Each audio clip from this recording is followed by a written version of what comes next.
Everybody for joining us today. I certainly appreciate it. Yeah, this is really a hot topic. Companies are trying to become more customer centric. Uh, the discussion today would be on what that means and what it takes to become customer centric. But I thought it'd be fun to start off with a baseline here before we even get started. Let's do our first poll. We're going to do this at the beginning and then at the end. And the question is, do you believe your company is customer centric?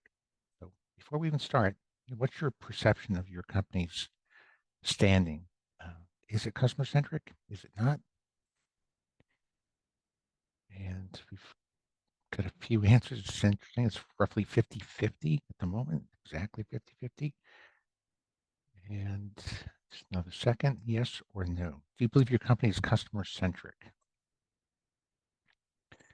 No, it's interesting. Split right down the middle. And John, are you sharing that? It's shared now, right? There we go.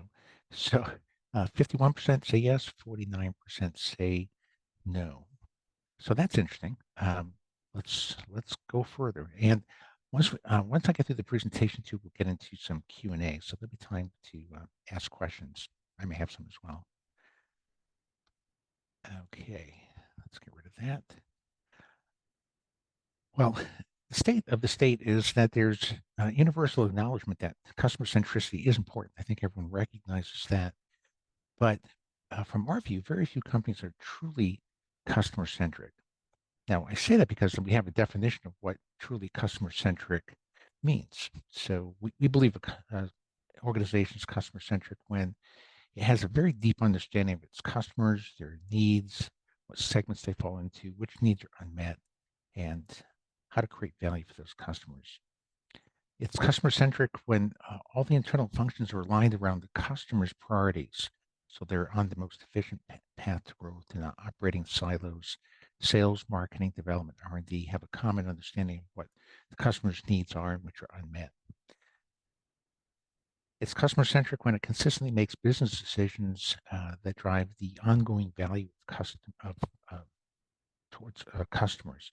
So it's through innovation, it's value creation, it's being what I call on the most efficient path to growth. And it has a process in place to make all this happen. So you're always focused on what matters most to customers. So why do companies struggle to become customer-centric? Well, this is very interesting, and we've polled on this in the past, and we find that 70% of companies define their markets through a company lens. They define the markets around a product or a technology, as opposed to a way a customer might see the market. They define needs through a company lens as features or solutions. They define unmet needs through a company's lens. They prioritize them internally to come up with where they should focus. And they define segments through a company lens, through something they can measure, like demographics, psychographics, attitudes, and behaviors. And this is the key reason why companies aren't customer-centric, because they're very company-centric. They're looking at everything from the inside out. It's embedded in the way they define all these key terms and attributes that contribute to the innovation process. So how do you build a customer-centric organization? Well, the first thing we have to do is to change that lens. So we're not thinking about markets and needs and customers and segments through the customer's lens, through the company's lens. We want to look at everything through the customer lens. And again, you've seen this quote before: people don't want the quarter-inch drill, right? They want the quarter-inch hole. Well, we want to see everything through the lens of the hole maker. And when we do that, the world looks quite different. This lens is really what we call the jobs to be done lens. People buy products to get a job done. If that's the case, then we can look at markets, needs, segments, and so on very differently. And it gives us an alternative way to become customer-centric. This is the path to customer centricity.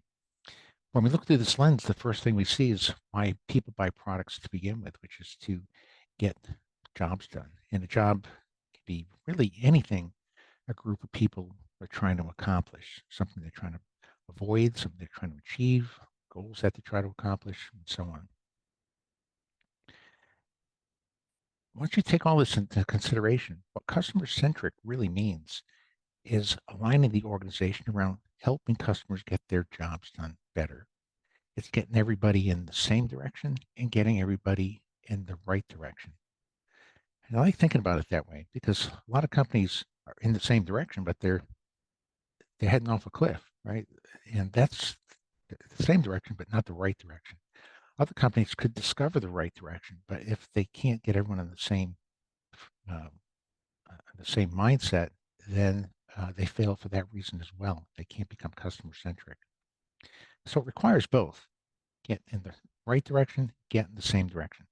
And we're going to talk about how to make both of those things happen so that you can become a truly customer centric organization.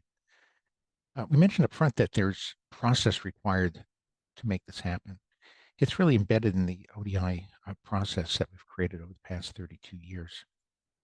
And specifically in this presentation, you'll see how we uh, position it as a tool for bringing customer centricity into the organization.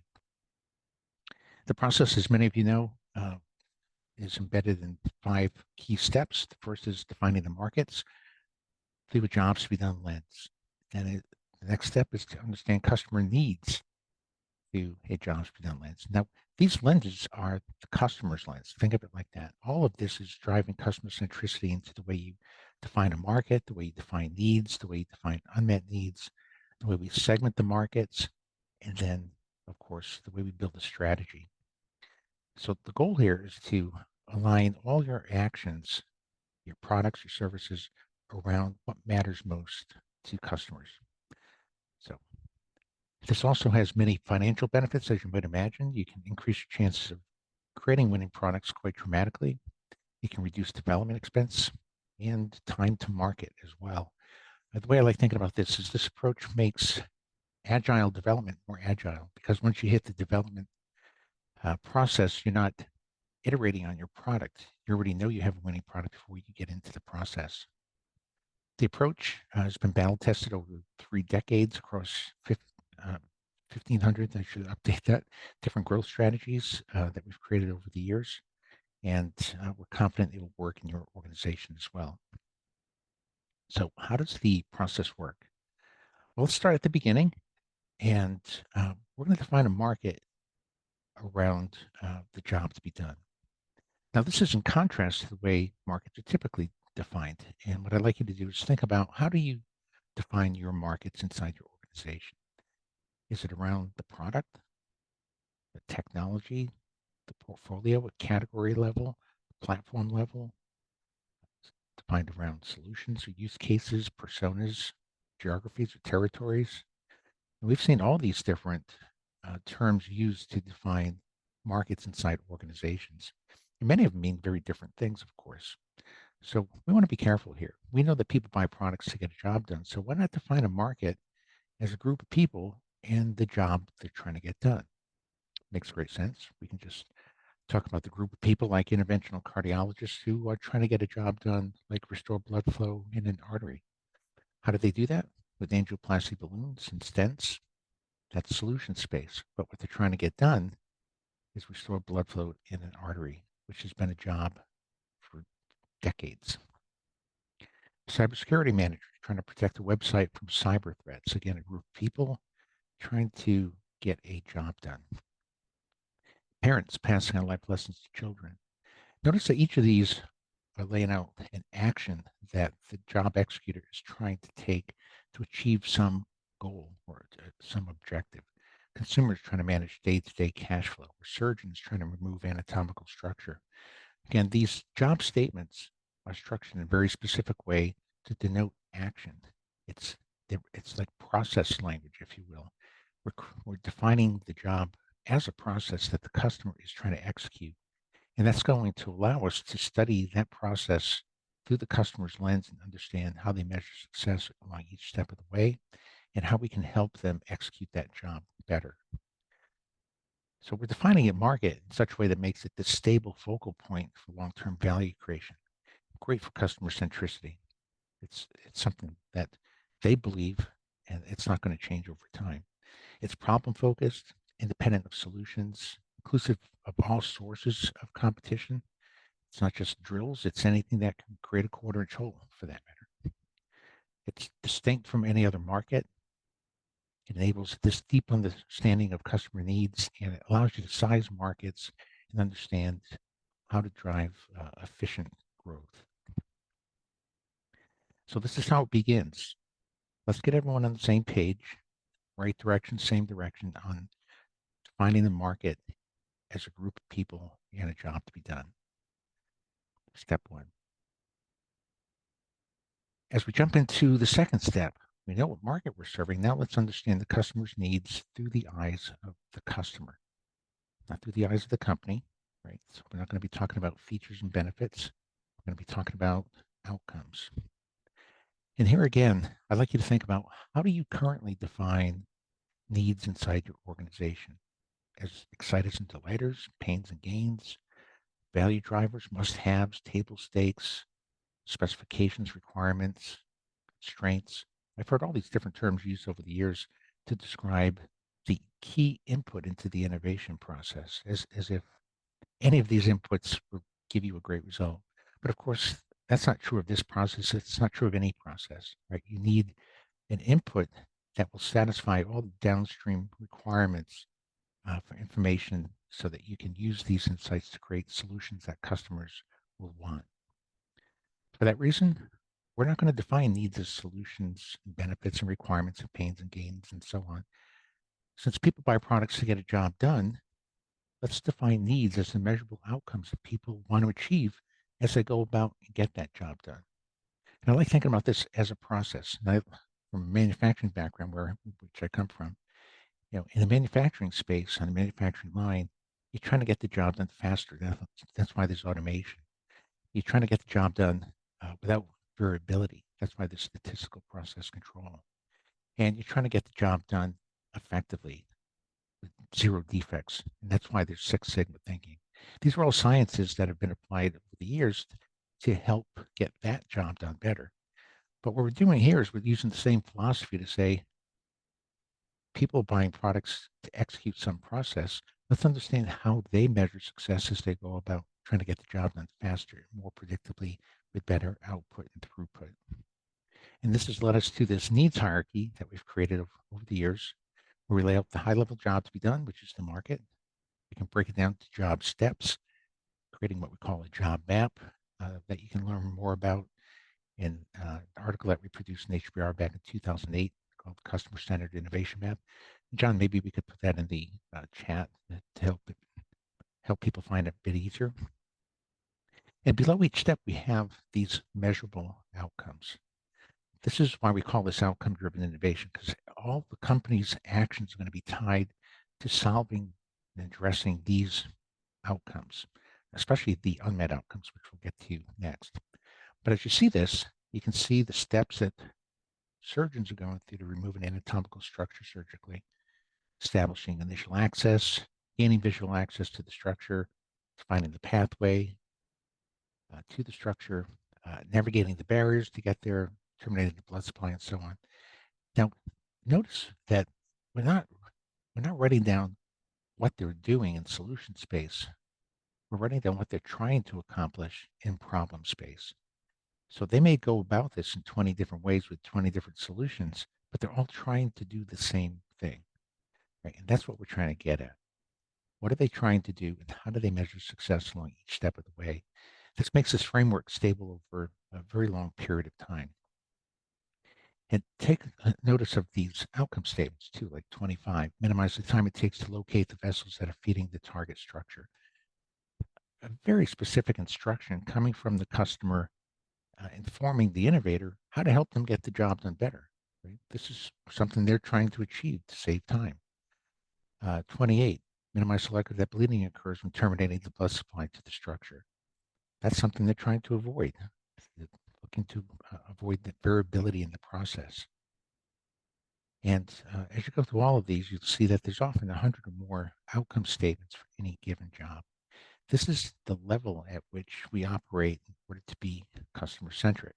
We have to understand their needs in such a way that makes them actionable. I like calling them the perfect needs statements. We work on them consistently over the years to make them better and better. But you notice they have a direction of improvement, metric, object of control, contextual clarifier. And again, it allows us to understand where we can get the job done faster, more predictably, higher output throughput.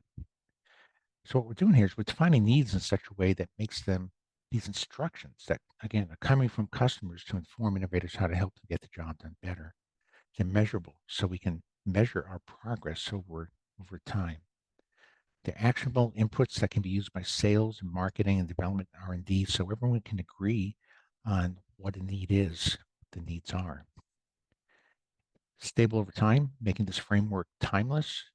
It's a great model for value creation that can last you years to come. It's unlike most qualitative research that is focused on solutions is going to be obsolete within weeks or months. Here we're building a model that's in problem space that will be valuable for years to come. These statements are discoverable. Customers can articulate needs in this fashion. It reveals what are traditionally viewed as latent needs, needs that customers don't know what they have in solution space, but they know what they're trying to achieve in problem space. And it's also a great input unmet need discovery, as we'll just talk about here in a minute.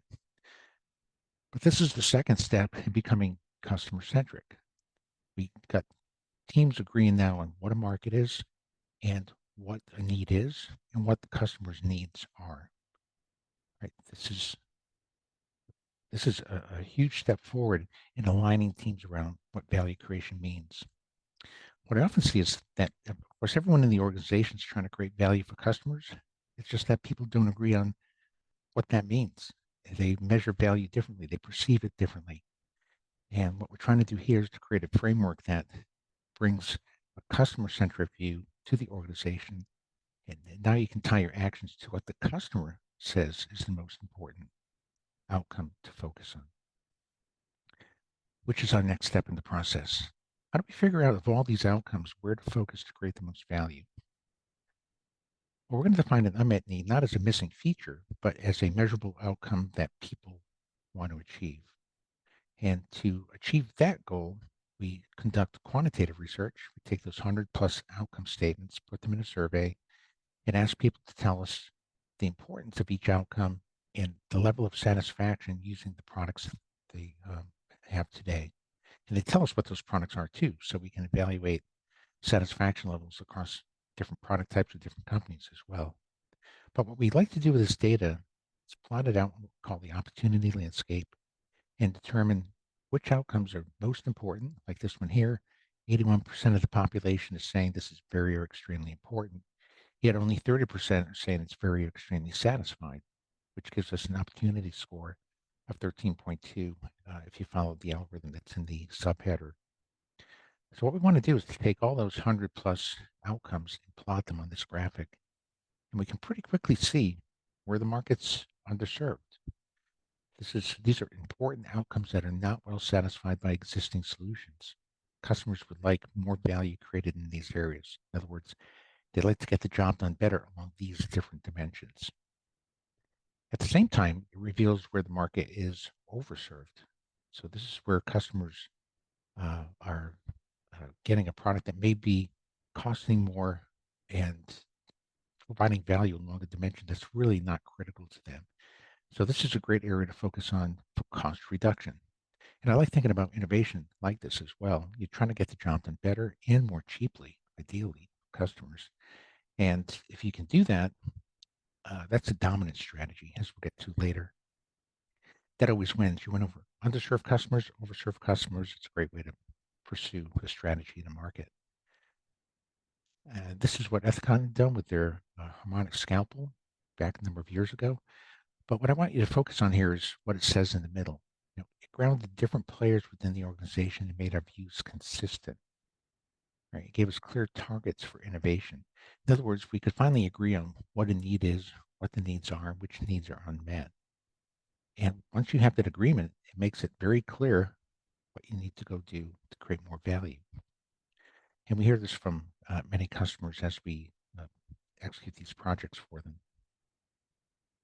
So what we're doing is we're defining unmet needs, discovering them in such a way that makes them quantifiable, easy to prioritize, defensible because they're backed by data. We're not guessing. It's not an internal view or an opinion.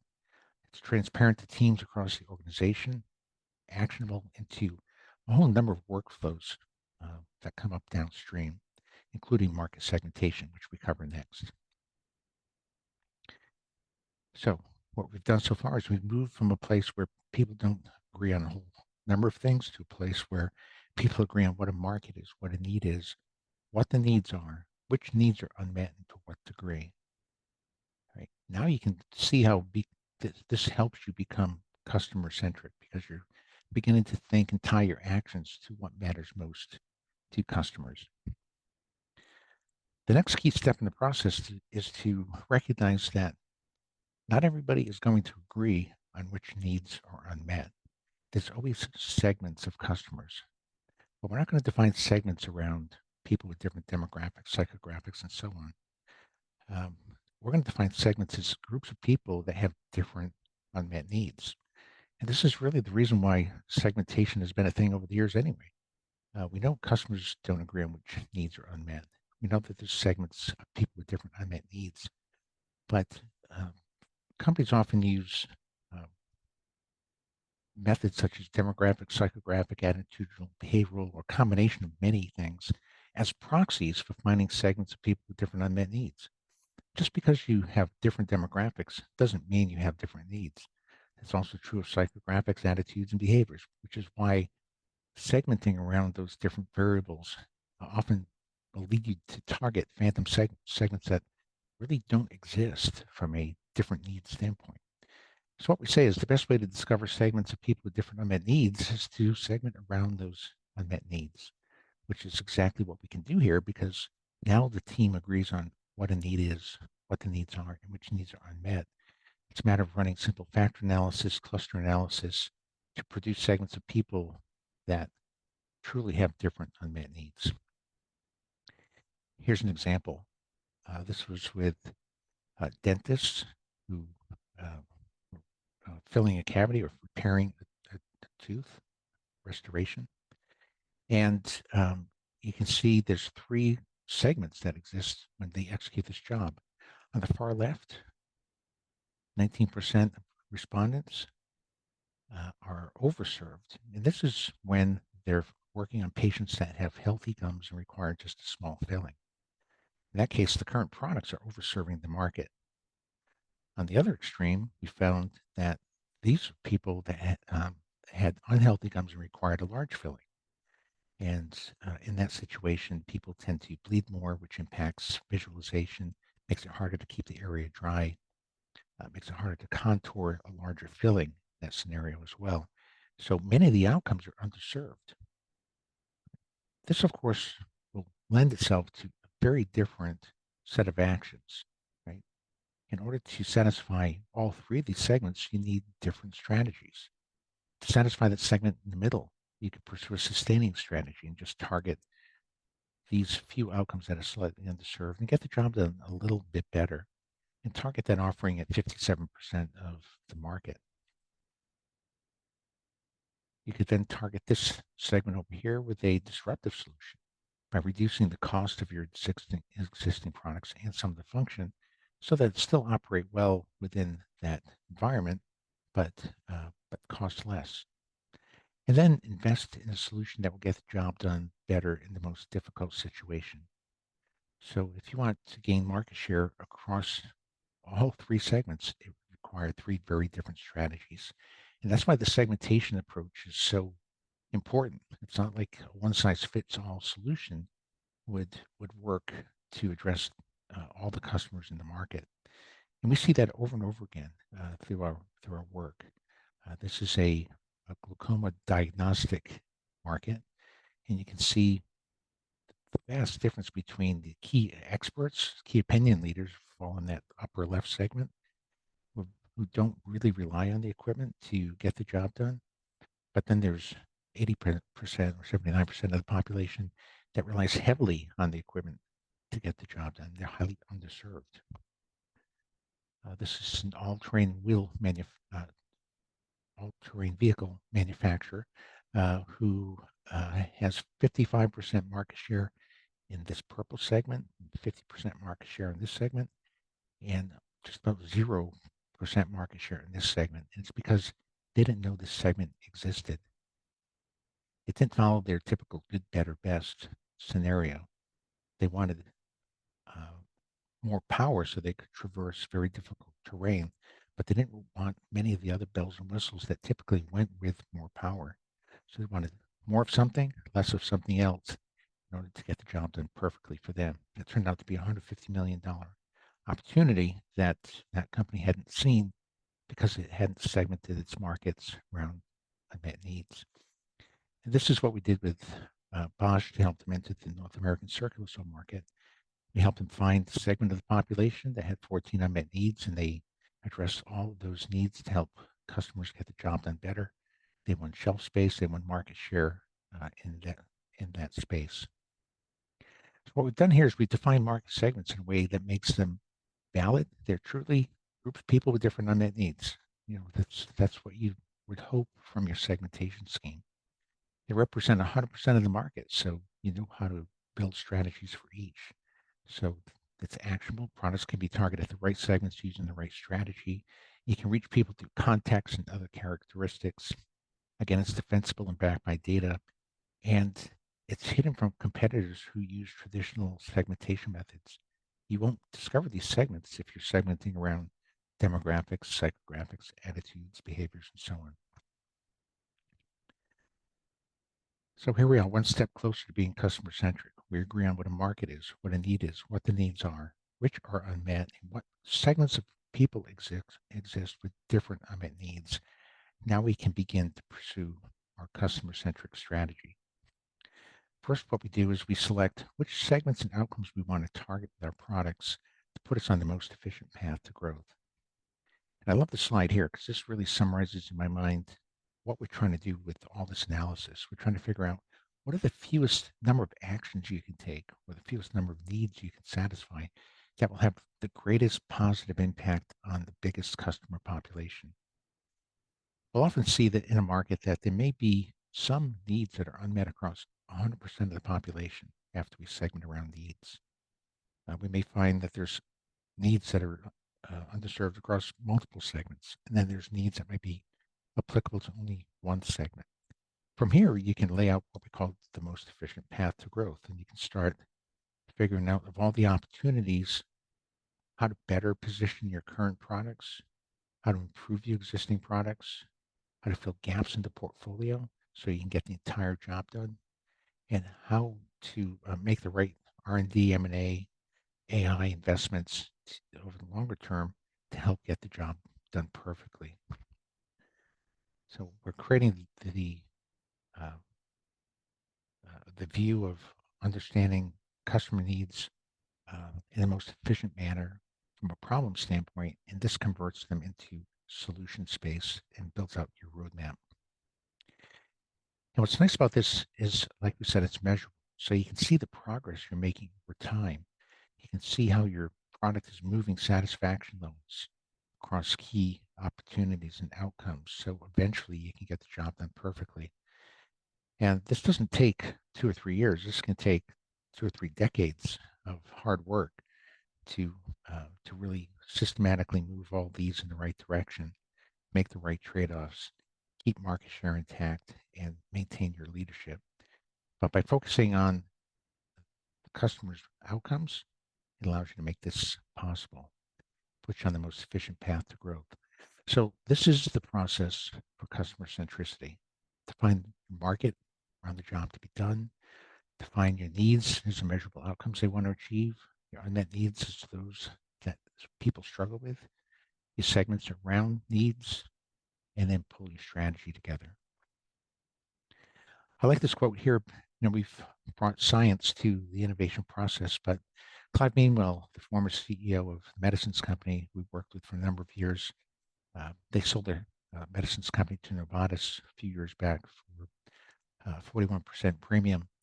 And his view is this, that it brought competence, transparency, alignment, and trust to teams who were used to operating silos, which is really the definition of customer centricity, right? It's what you're trying to do. You're trying to tie everything back to what the customer is trying to accomplish, align your teams in the right direction, align your teams in the same direction so that you're creating value for customers.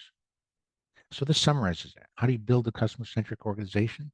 You have to deeply understand needs which are unmet, align your internal functions around the customer's priorities so there are no silos, make business decisions that drive ongoing value, and deploy the process to ensure your resources are focused on what matters most to customers.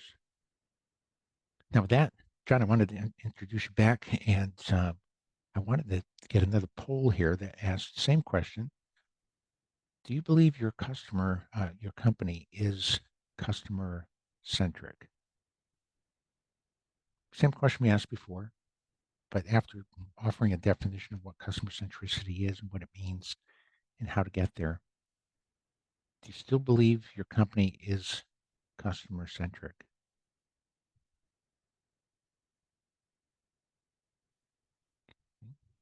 We'll give it just another second. All right, John, you can close that out. And we see it's changed. It's no longer 50-50. It's about 66%. Two-thirds say maybe we're not customer centric. And that's what we expect because what it takes to become customer centric is not really well known, right? It's work. To learn more about all this, of course, you can download my free book on the right at jobsbedonebook.com. It comes in ebook format and audiobook format as well. And John, I think that takes us back. Oh, I got one more. Yeah, I just want to remind you of what John said up front. This capability building virtual summit kind of picks up where we leave off here. It really gets at how do you create a plan for your company to become customer centric? And we did a project, an ODI project on building innovation capability 3 years ago. And we learned what types of companies exist, what their struggles are, where the biggest unmet needs are.